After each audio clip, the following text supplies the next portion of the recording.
¿sí?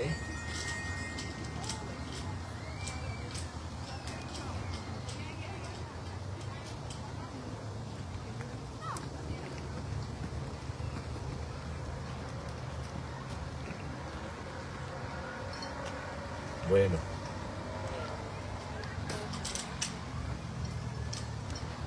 Hoy voy a hablar de un tema especial. Se titula La fe privada y la iglesia invisible. O sea, la fe privada y la iglesia invisible contra la iglesia visible. Hagan de cuenta que es un partido de fútbol. De un lado juegan los equipos de la fe privada, que pertenecen a la liga de la iglesia invisible, y de este otro lado juega la iglesia visible, la iglesia que se ve. ¿Cómo se llama el tema? La fe privada versus la iglesia visible. Vamos a dejarlo así. La fe privada contra la iglesia visible. A ver, hágalo. La fe privada contra la iglesia visible. Bueno, miren. El plan de Dios para la salvación es hacer discípulos. Ese es su plan. Discípulos que serían discipulados dentro de una comunidad de creyentes que llamamos la iglesia local. Ese es el diseño de Dios. Voy a repetirlo. El diseño de Dios es ir, predicar el evangelio, y cuando la gente se convierte y cree, formarla en un discípulo de Jesús. Pero todo eso dentro de una comunidad de creyentes llamada iglesia local, la iglesia del Señor, la iglesia de San José, y San José es muy grande, entonces la iglesia de nueva generación en San José, y así sucesivamente todas las demás congregaciones. En Mateo 16:18 Cristo dijo: yo edificaré mi iglesia. O sea, no es algo que se le ocurrió a alguien. Cristo lo diseñó así. Yo voy a edificar a mi iglesia. Ahora, iglesia, la palabra iglesia por sí sola, sin decir iglesia de Jesucristo, solamente iglesia significa asamblea. Es un grupo, es una comunidad, en este caso, la iglesia de Cristo, de creyentes que comparten sus vidas juntos, aprenden juntos, se cuidan unos a otros, se sirven unos a otros y sirven al mundo juntos. Qué padre es salir de las cuatro paredes, porque de repente encuentras personas que no han escuchado de Cristo, que puedes servirles y se interesan, ¿verdad? Y es la manera de poder alcanzar, que la gente vea que hay un grupo de personas que han sido cambiados por el poder de Dios. Amén. Ahora, en Juan 17, en la última oración de nuestro Señor, me llama mucho la atención que el Señor Jesús oró de una manera muy fervorosa, muy fuerte al Padre. No es una oracioncita, es una oración desgarradora. Oró para que permanecieran unidos los creyentes, como que ya sabía que no iban a permanecer unidos. En el versículo 11 dijo Jesús: guárdalos, Padre, en tu nombre, para que sean uno, así como nosotros. En el verso 20 y 21 dijo: los que han de creer en mí por la palabra de ellos, que todos sean uno, como tú, oh Padre, en mí y yo en ti, también ellos sean uno en nosotros, para que el mundo crea que tú me enviaste. O sea, para que el mundo crea que Jesús es el verdadero y único camino al cielo, el Hijo de Dios, el Mesías. Fíjate qué importante es la unidad y el que estén juntos los creyentes, porque son la herramienta que Dios usa para que el mundo crea. O sea que si el mundo no cree es porque no ve unidad, no ve un grupo. La gloria que me diste, dice el verso 22, yo les he dado, la misma gloria que tú me diste, yo se las he dado para que sean uno. O sea, ¿para qué es la gloria de Dios? Cantamos de la gloria de Dios. ¿Cuál es el propósito? Para que sean uno, así como nosotros somos uno. Y siempre así como nosotros. Esa unidad del Padre y el Hijo es impresionante, ¿no? Siempre están unidos. El Hijo nunca dice algo que el Padre no haya determinado. Están unidos, nadie va por un lado y otro por el otro, no. Yo en ellos, el secreto es ese, que los verdaderos cristianos tienen a Cristo viviendo en ellos. Yo en ellos y tú en mí. para que sean perfectos en unidad. O sea que no somos perfectos en unidad inmediatamente, hermanos. Es un proceso. Cuando tú estás en una comunidad, aprendes a conocer a los demás. Los demás te conocen también a ti. Por lo tanto, hay fricciones, hay cosas que no te van a gustar de tu prójimo, de tu pastor. Pero aquí en la comunidad y en la iglesia es donde aprendes a amar. Podemos hacernos bromas, hermanos, de que si te duermes o no te duermes. Esas son bromas. Pero capaz de que cuando alguien está enfermo sentimos el mismo dolor, sentimos la misma carga. Cuando alguien no tiene trabajo, oramos y vemos cómo proveer herramientas, algo. Porque esa es la verdadera iglesia. Y también se puede bromear porque solo bromeas con alguien que amas, que quieres, que no se va a ofender. Y si se ofende, la iglesia sirve para dos cosas.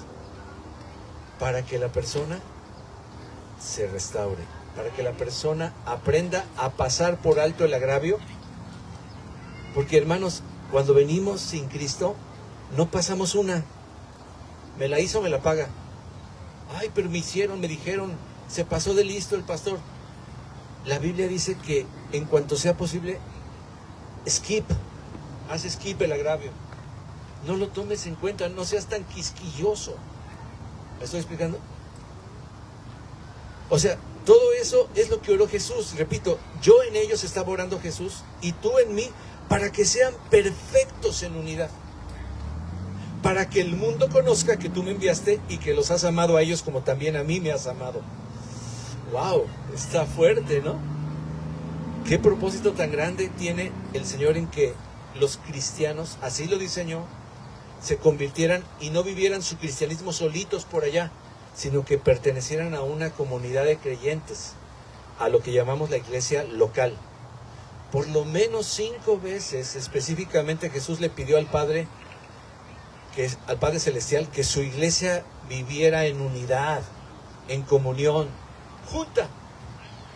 ¿Y saben qué? El Padre le contestó, escuchó la oración y se la contestó, porque dice la Escritura que los primeros creyentes perseveraban en la comunión unos con otros.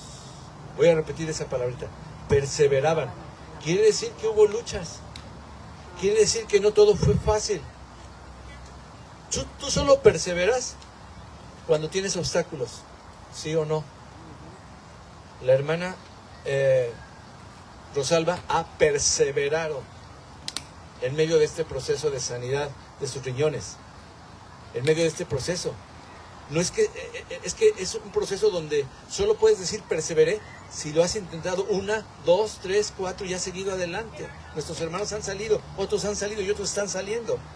Pues ellos perseveraban en la unidad. Quiere decir que había ocasiones donde cada quien se quería ir por su lado. Pero los primeros creyentes perseveraban en unidad. Estaban juntos, lo hacían a propósito. Todos los que habían creído estaban juntos. Hechos 2:44. ¡Wow! Todos, repito esto porque es importante. Todos los que habían creído estaban juntos. ¡Wow! Ahora, por supuesto que no todos juntos en el mismo lugar, porque no cabe. Se refiere a que juntos por rebaños, ¿verdad? Juntos, ¿verdad? No, es imposible, ¿verdad? Si aquí tuviéramos a toda la iglesia de San José tan solamente, o del área de San José, de la ciudad y sus alrededores, pues este parque no sería insuficiente. No podríamos. Estaríamos un sistema de sonido que rodeara todo, ¿verdad?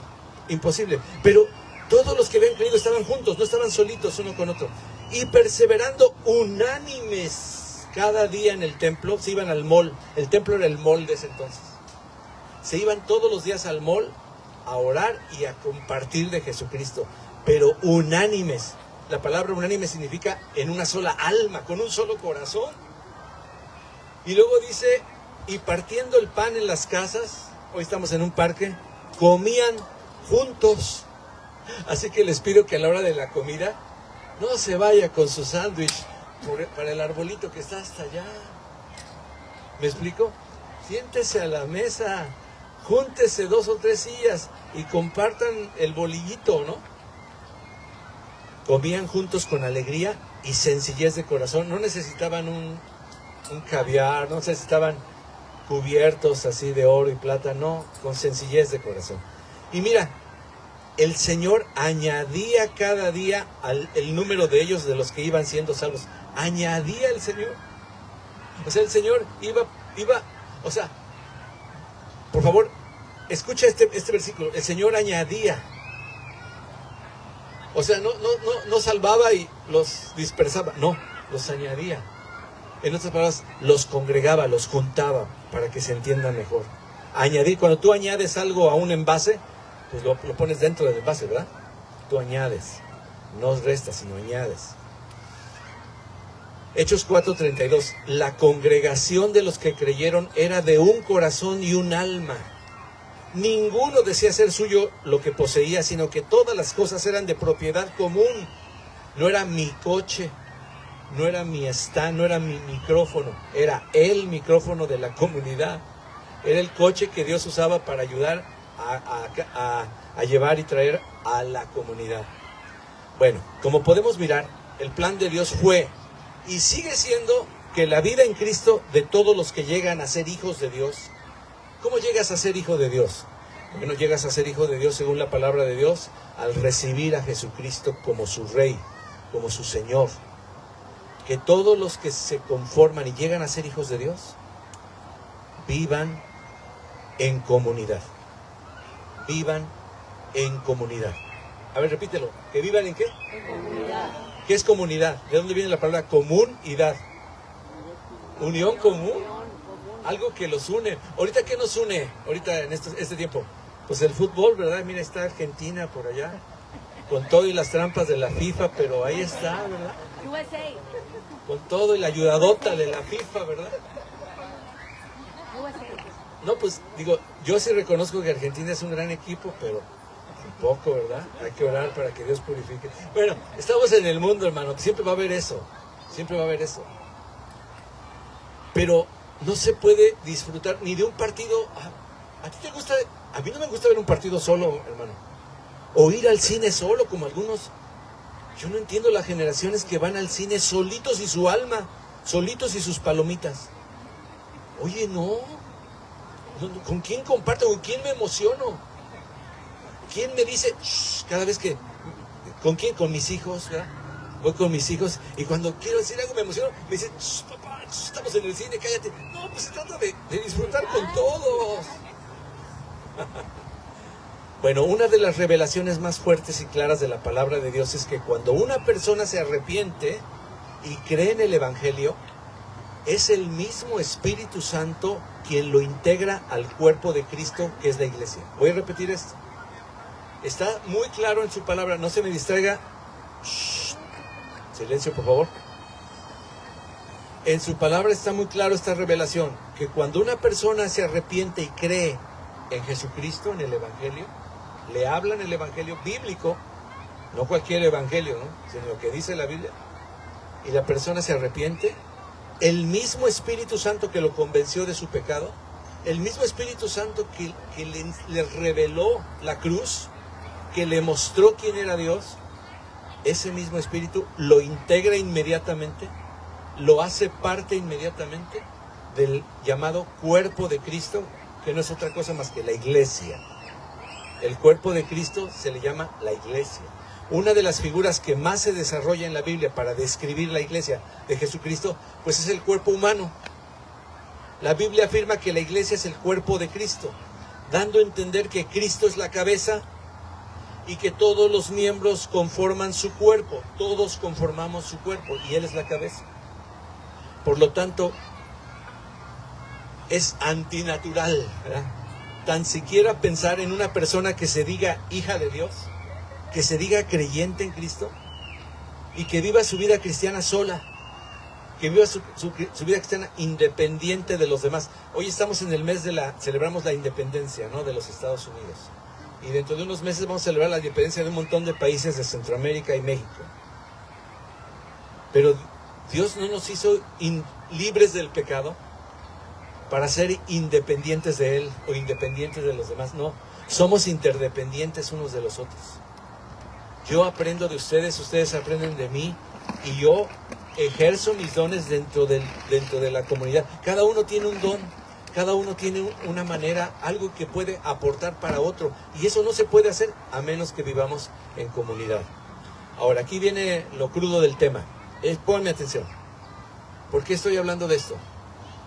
Porque hoy un 56% de los cristianos adultos, 56% de los cristianos adultos en Estados Unidos dice que su vida espiritual es un asunto enteramente privado. Privado. Wow. Wow, porque si has leído la Biblia sabes que esa idea es extraña. El Nuevo Testamento habla de compartirlo todo. En 1 Corintios 12 habla de ser un solo cuerpo donde si un miembro sufre, todos sufren con él. Es una fe que desde el inicio se ve radicalmente comunitaria. Desde el inicio, desde que comienza. Pero los primeros cristianos no lo veían así. Ahora, los números no mienten. Esta es una estadística de una de las compañías de estadística con más credenciales que hay en todo el mundo. Y está registrado que el 56% de los cristianos adultos de Estados Unidos creen que su fe es un asunto. No me hables de eso, no me preguntes de eso. Solo yo. Es privado. Nadie lo tiene que saber, nadie tiene que ver nada. Esta mentalidad está por todas partes. Los creyentes enfrentan sus desafíos solos. Y la iglesia se ve más como un proveedor de servicios. Es como un Netflix espiritual. Es un Netflix espiritual. ¿Qué vas? Tú agarras, tienes la suscripción y empiezas a ver qué es lo que quiero ver hoy. ¿De qué quiero el documental, la película, esto, la novela? Lo que a mí me apetece. O sea, es más que un Netflix espiritual que como una familia a la que pertenecen. Estoy hablando de millones de personas que se dicen creyentes, no viven en familia. Vemos cómo crece el grupo de los nones. ¿Sabes quién es ese grupo de los nones? No el de México. El de Estados Unidos significa gente sin afiliación religiosa. Non-religious.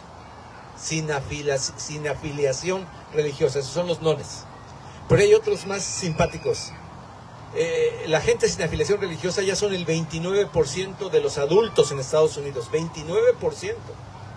Y junto a ellos un 22% que se define como, en siglas de Estados Unidos es SBNR, que significa espiritual, pero no religioso. ¿Qué eres tú? Yo soy espiritual, pero no religioso. Pero, ¿qué quiere decir sin afiliación religiosa y spiritual but not religious? El mensaje es el mismo. Quiero la fe, pero sin la institución. Quiero a Dios, pero sin la iglesia, por favor. Me da mi hamburguesa sin lechuga. Sin pepinillos, sin cebolla, sin catsup, sin mayonesa, y se te queda viendo pues, oiga, pues eso no es una hamburguesa. Bueno, a mí me gusta así. Es más, póngame el pan aparte. Tráigame un cuchillo y un tenedor porque voy a partir mi carnita en pedacitos y me lo voy a comer. Eso es todo lo que quieras menos una hamburguesa, ¿verdad? ¿Cómo es la hamburguesa? Con el Whopper, ¿no? ¿Verdad? Con el Love, ¿verdad? El anuncio. No me digan que no han visto el mundial, por favor, no sea. ¿Qué están haciendo eso? Están juntando todo, ¿no? Y así se come la hamburguesa y abre la boca, ¿no?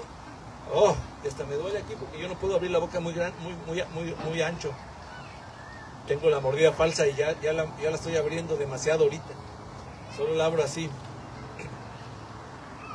El mensaje es, quiero a Dios, pero no la iglesia. Así que la pregunta es bien obvia. Si el modelo bíblico es tan claramente comunitario, ¿cómo es que llegamos aquí? ¿Cómo es que ahora llegamos a una cantidad enorme de creyentes en todo el mundo que están así? Yo soy espiritual, pero no soy religioso. Yo quiero la hamburguesa, pero solo con la carne. nada de lo demás. ¿En qué momento la fe dejó de ser una cena familiar y se convirtió en un delivery individual? Imagínate que estás en una casa, perteneces a una familia, van a cenar y tú dices, no, yo ya encargué mi comida, la voy a recibir en un rato por DoorDash y me la subo y me la como en la recámara. Oh, ok. ¿Dónde cambiamos de la cena familiar al delivery? Donde tú pides lo que quieras comer y hasta pides cómo quieres que te lo preparen y te lo traen hasta tu casa o donde tú estés. Ahora, para entenderlo tenemos que ver el mapa histórico. Resulta que esta idea no es un accidente, es un proyecto que llevó siglos en construcción. Miren, hermanos, en la Edad Media es el momento donde estaba más en la debacle la verdadera iglesia y una institución grandota era la que regía. La gente no pensaba en ir los domingos a la religión X. Toda su vida estaba dentro de la religión. Ese grupo gobernaba tu manera de pensar, tu manera de vestir, tu manera de actuar, la educación que tenías, absolutamente todo. O sea, la gente vivía dentro de la religión. El gobierno, de hecho, era esa misma religión. Ponía reyes y quitaba reyes. Bueno, esto que estamos viviendo es el fruto de 3 olas, vamos a llamarle así. La primera ola fue la ola de la Reforma Protestante. En esa reforma se exaltó un dicho, solo escritura. ¿Qué significa? Que solo la Biblia es nuestro único y la única autoridad que tenemos y por ella nos vamos a regir. Enseñando que la autoridad máxima era la palabra de Dios. Esa fue la reforma. La reforma le quitó el monopolio de interpretación a una sola institución que era global, que era mundial, y en cambio se dio esa autoridad a las personas comunes y corrientes. La gente no podía leer la Biblia, no la tenía en su idioma. Si querías saber un poquito tenías que aprender latín, aunque fueras alemán. No había Biblias en alemán. Tenías que aprender latín para entender un poquito lo que estaba sucediendo, y eso quién sabe. Así que cuando vino la Reforma Protestante, lo que hicieron es poner a disposición a que la gente escuchara y viera lo que Dios puso en su palabra. Le quitó el monopolio de interpretación. Así la Reforma reorganizó la fe. Pero ojo, no la disolvió en individuos como ahora. No, la fe seguía siendo profundamente comunitaria. El cosmos sagrado se fragmentó en nuevos cosmos, pero todos eran comunitarios y todos eran locales. No pertenecías a una iglesia de Singapur como ahora con el internet. ¿Tú vas a una iglesia? Oh, sí, yo me reúno con los de Singapur a las 2 de la mañana. ¿Y hablas el idioma de Singapur? No, pero Netflix, pero YouTube me da la traducción en automático. Ya puedo escuchar sus alabanzas. Y ahí me pongo con una almohada y mis palomitas. Ah, qué chido. No, la primera ola hizo algo bueno, pero seguía siendo comunitaria. La segunda ola, esa estuvo muy pesada. Fue la ola filosófica, la época de la Ilustración. De ahí viene cuando decimos, ay, esta persona está muy ilustrada. Tiene muchas tablas, tiene mucho conocimiento, está muy ilustrado. Bueno, de ahí viene. En esa ola, la autoridad cambió. Aquí la autoridad eres tú. Y el lema de ese tiempo fue algo así como, atrévete a saber. Y en esa ola nos exhortaron a usar nuestra propia razón sin tutela de nadie, ni de la iglesia, ni del rey, del estado, de nadie. La razón individual se convirtió en el árbitro del partido, ¿verdad? La suprema verdad. Eras tú y solo tú. La religión dejó de ser el fundamento de todo y pasó a ser un objeto de análisis. Solo era aceptable, claro, si no contradecía a tu razón y sobre todo si se quedaba en la esfera privada. donde nadie sabía realmente lo que yo creía y pensaba. Ya teníamos la fragmentación religiosa y ahora tenemos la coronación del yo. Yo decido en qué creer. Yo decido qué creer y cómo hacer mi plato, cómo hacer mi menú.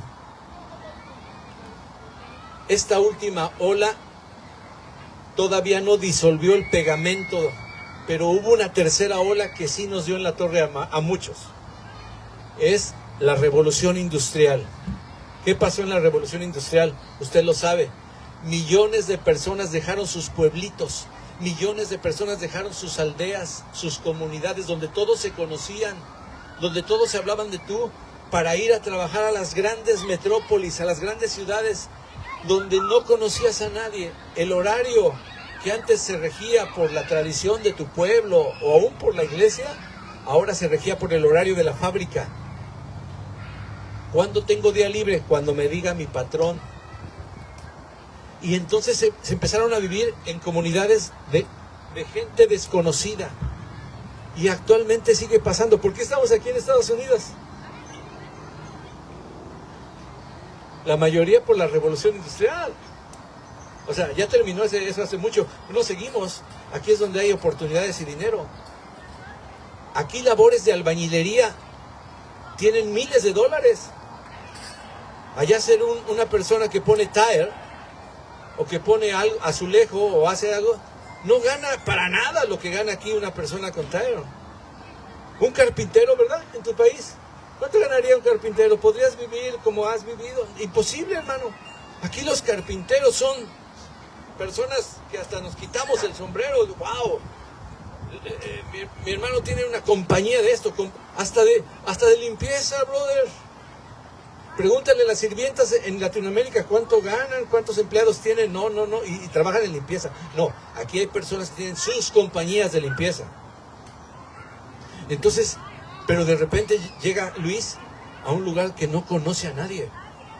Bueno, por lo menos llegaste con tu familia, ¿verdad? Pero imagínate, solitos. Si es un verdadero cristiano, inmediatamente va a buscar dónde se congrega, dónde hay otro, porque es parte del cuerpo de Cristo y un dedo no puede andar solito ahí, como la mano del muerto, ¿no? Como esas películas, ¿no? Ves la mano del... Ahí se ve. Como la serie de los locos Adams, ¿verdad? Dedos. Así le vamos a decir a algunos, dedos. Están separados del cuerpo, hermano. Imagínate un ojo rodando ahí. Busca.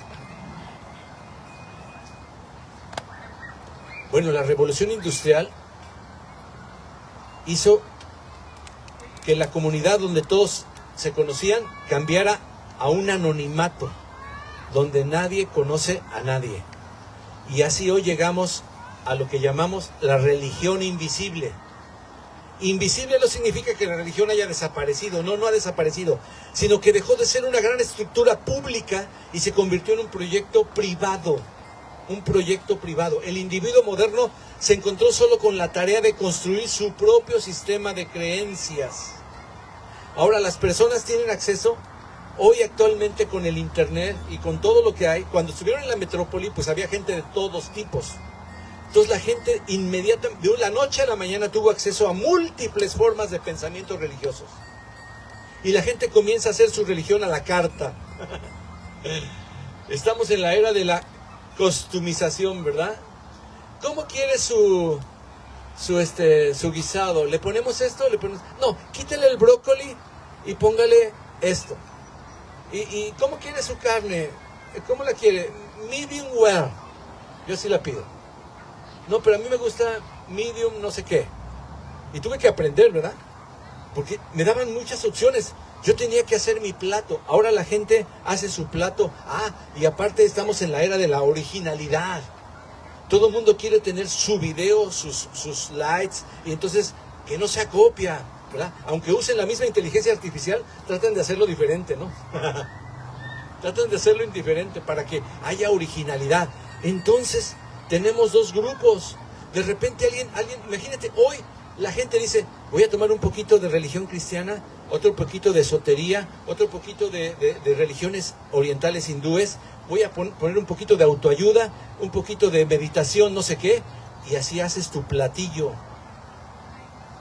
Si no me cree, hermano, bueno, no me quiero distraer mucho, pero nada más voy a decir 30 segundos. Yo me llevé el chasco. Una persona que trabaja en la iglesia, ¿verdad?, donde nosotros nos rentamos, me dijo que ya va a salir y que pues va a ser muy difícil que consigan a alguien que cubra todo lo que ella puede hacer y sabe hacer.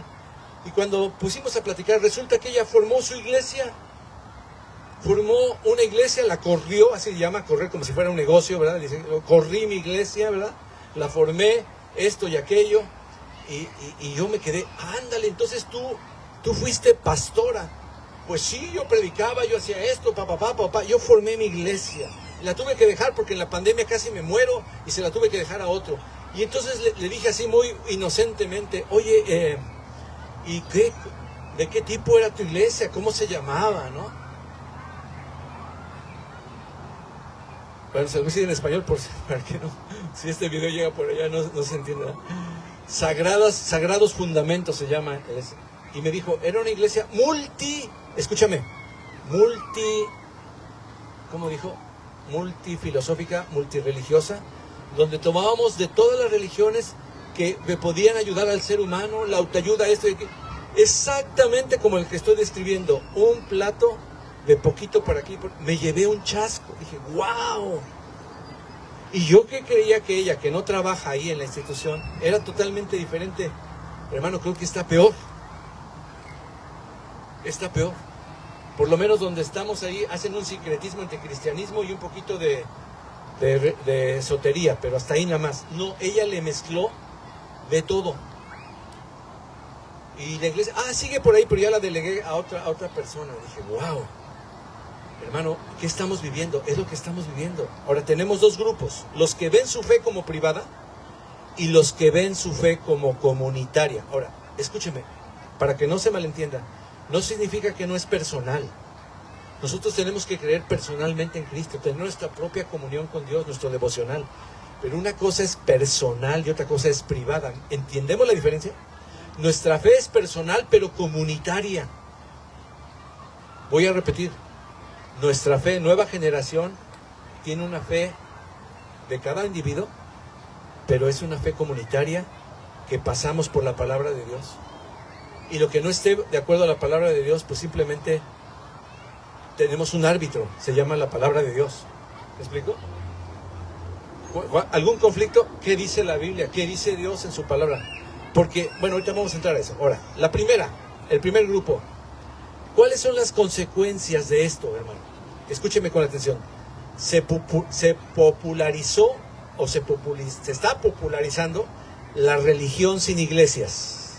Repito, la religión sin iglesias, donde tu creencia en Dios puede y debe desvincularse de cualquier necesidad de una comunidad organizada. ¿Para qué necesitamos una iglesia? No, yo creo en Dios. ¿Ha oído esa frase de que Dios está en todos lados? ¿Ha oído esa frase? Es una frase bien mentirosa, bien engañosa. Porque sí, Dios está en todos lados, pero no está con todas las personas, sino con los que aman su palabra, ¿verdad? Porque no todos son hijos de Dios. Ese es el eslogan. La gente cree que todos son hijos de Dios, por eso dice, pues, Dios está en todos lados. La Biblia católica dice que solo son hijos de Dios los que reciben a Jesucristo. Y ahí es donde, wow, la gente abre los ojos. ¿Cuándo? Cuando lee su Biblia. Ni siquiera estoy hablando de una Biblia de edición, no sé qué, edición católica. Pero no la leen. Hasta que la leen dicen, wow, aquí Dios dice en su palabra. Pero no, en este grupo se popularizó la religión sin iglesias. Gracias a Dios que todavía hay mucha gente que va a sus misas. Se congrega más o menos, ¿verdad? Nadie lo conoce, dice amén, se sale, no saluda a nadie, pero bueno, por lo menos va y se junta, ¿no? Pero no me espanto porque dentro de la iglesia que nos decimos cristiana evangélica, también hay gente que va así, va a su misa. No saludó a nadie, no se enteró de ningún problema, no rió con nadie, no lloró con nadie y no quiso venir al día de campo. ¿Por qué? Pues porque le pidieron 15 teleras. Y era mucho.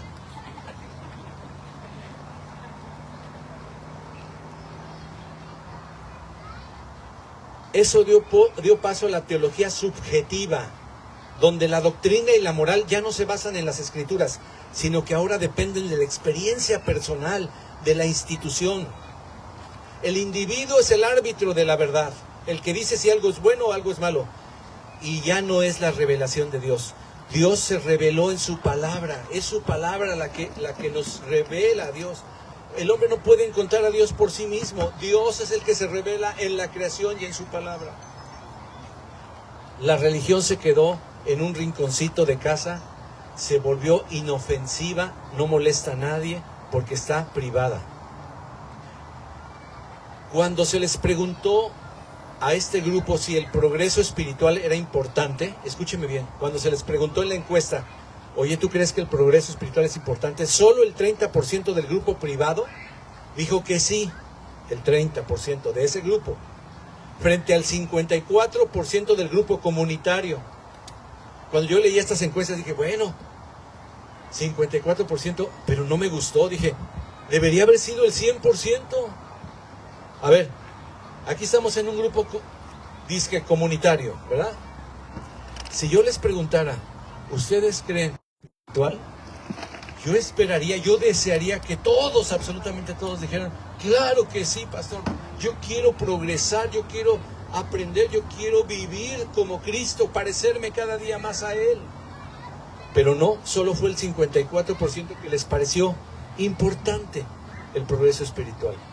Cuando se les preguntó si la fe era muy importante en su vida diaria, en su vida, su fe, solo el 45% del grupo privado lo afirmó, frente al 66% del grupo comunitario. Bueno, ya subió un poquito, ¿verdad? Pero todavía me dio vergüenza. Imagínate que el 66% solo de esta iglesia creyera que la fe es muy importante en su vida. El 40%, el 35% no cree que es importante. Bueno, esa es la realidad actual. Ahora, en cuanto a tener un tiempo semanal en comunión con Dios, el 51% del grupo privado lo hace, frente al 66% del grupo comunitario que también lo hace. Estamos viviendo en el mundo una crisis espiritual, hermano. Irónicamente, ¿sabes cuál es lo irónico? Que de todos los cristianos de Estados Unidos, esta encuesta solo es de Estados Unidos, el 82% de todos los cristianos, el 82% de todos los cristianos encuestados dijo que los amigos deberían desafiarse mutuamente a crecer. ¿No es una ironía? O sea, todos desean tener a alguien, pero queremos la comunidad, pero toda nuestra cultura nos está empujando a ser individuos solitarios, sin amigos verdaderos. Individualismo. Esto no solo se trata de una diferencia de preferencias, sino de un choque fundamental de principios. Con esto termino, escúcheme, póngame atención.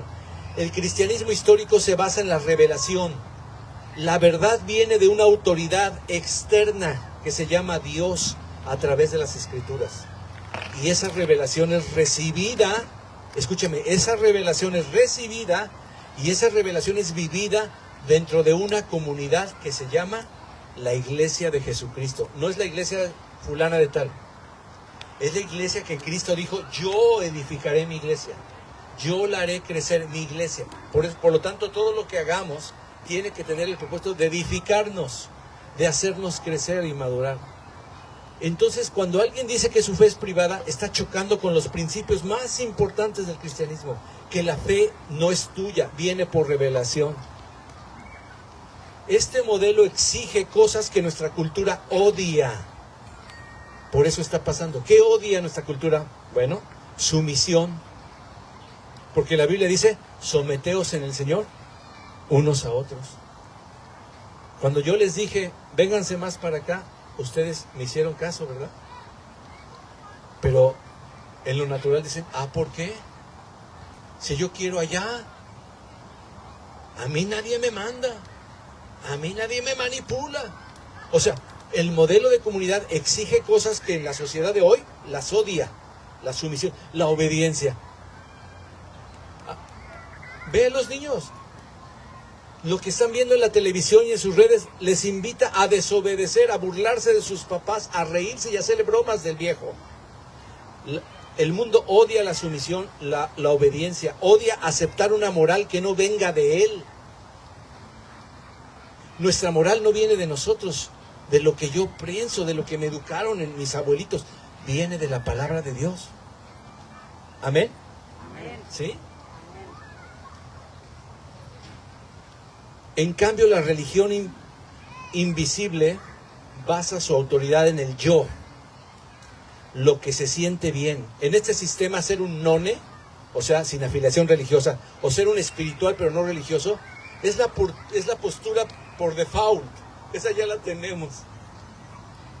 Es fácil, ¿no? Es lo más fácil. Es lo más fácil. Esta postura te permite tomar las partes bonitas de la fe y evitar las doctrinas difíciles como el pecado, el juicio eterno. Pues esa lo apartamos, lo hacemos un pedacito. Me hago mi propio plato, como verás. Por lo cual perseverar en el cristianismo hoy requiere de un acto deliberado, hermano. De ir contra la cultura, de remar contra la corriente de este mundo. A ver, los que les gustó la porra de Noruega, ¿verdad? Me gustó, ¿verdad? Pues así están los cristianos, nada más que van en contra de la corriente. Y uno solo no puede. Necesitamos que todos remen. ¿Me estoy explicando? Pobre del cuate que está en su lanchita solito, tratando de ir contra la corriente. Por eso Dios formó un ¿qué? Un cuerpo, una iglesia, para que juntos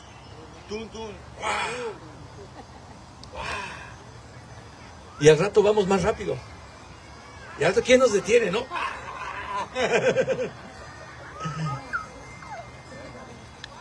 Ya no vea partidos de fútbol, pastor. Bueno, escuche esto. Dios, al salvarnos, nos colocó en su cuerpo, que es la iglesia. Le leo esto. 1 Corintios capítulo 12. Porque así como el cuerpo es uno y tiene muchos miembros,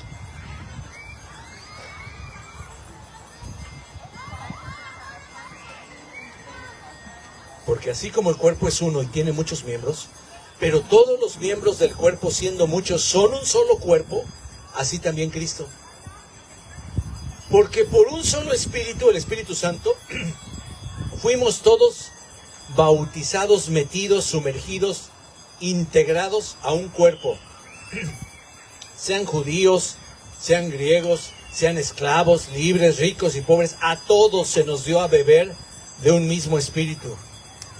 Además, el cuerpo no es solo un miembro, sino muchos miembros.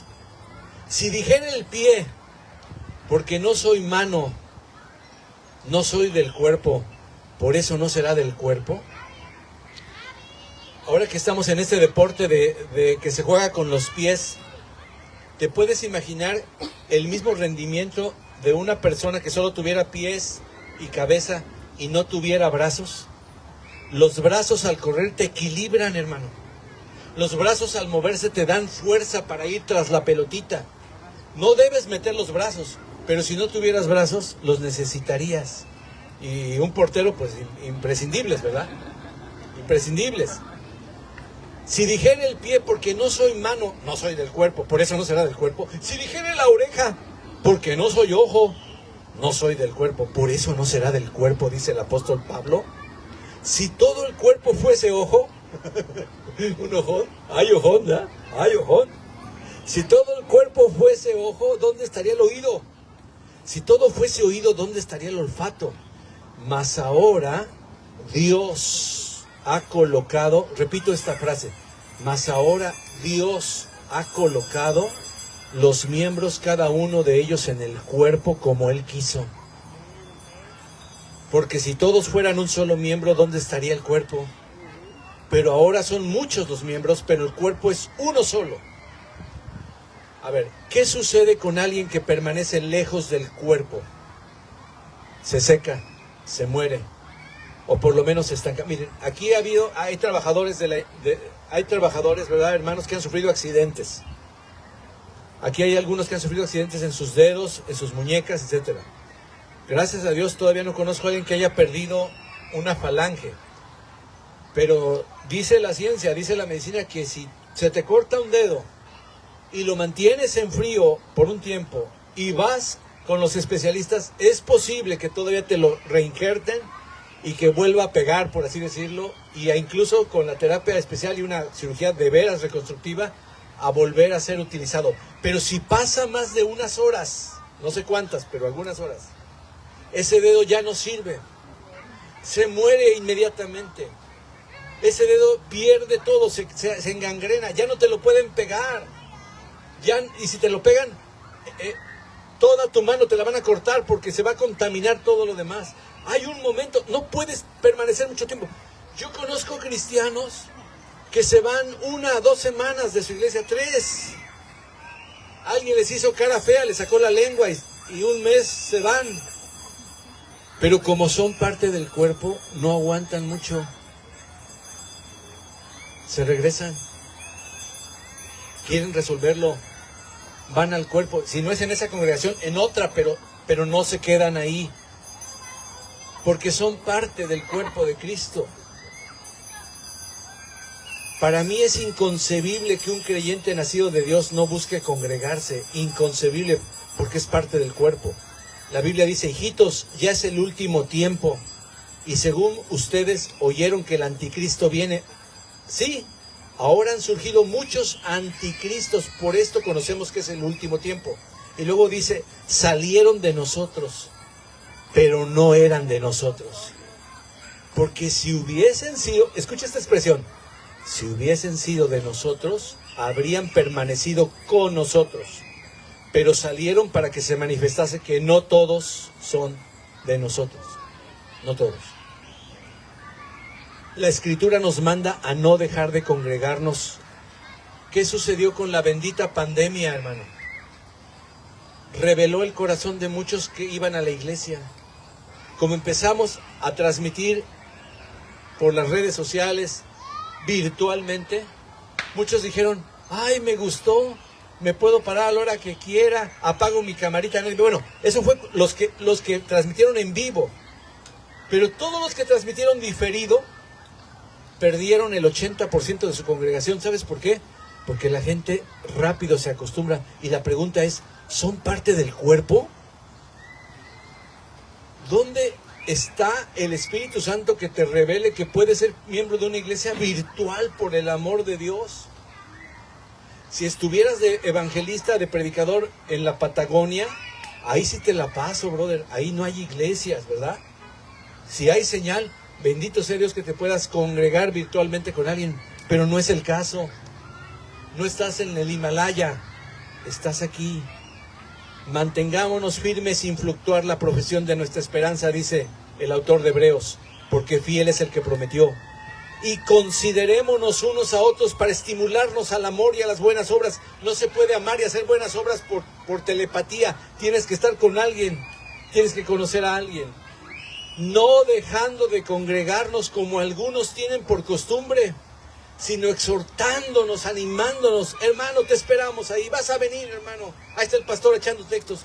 Brother, van a venir, vengo en camino, me contestan. Gloria a Dios, te necesito, brother. No necesito que estés aquí con tu banca para que el pastor no se sienta que lo dejaron y son bien poquitos. No, olvídate de eso. Es que eres parte del cuerpo. Es que yo te necesito, tú me necesitas, nos necesitamos. Se siente el hueco que dejas. No dejando de congregarnos como algunos tienen por costumbre, sino exhortarnos, y tanto más cuando veas que aquel día se acerca.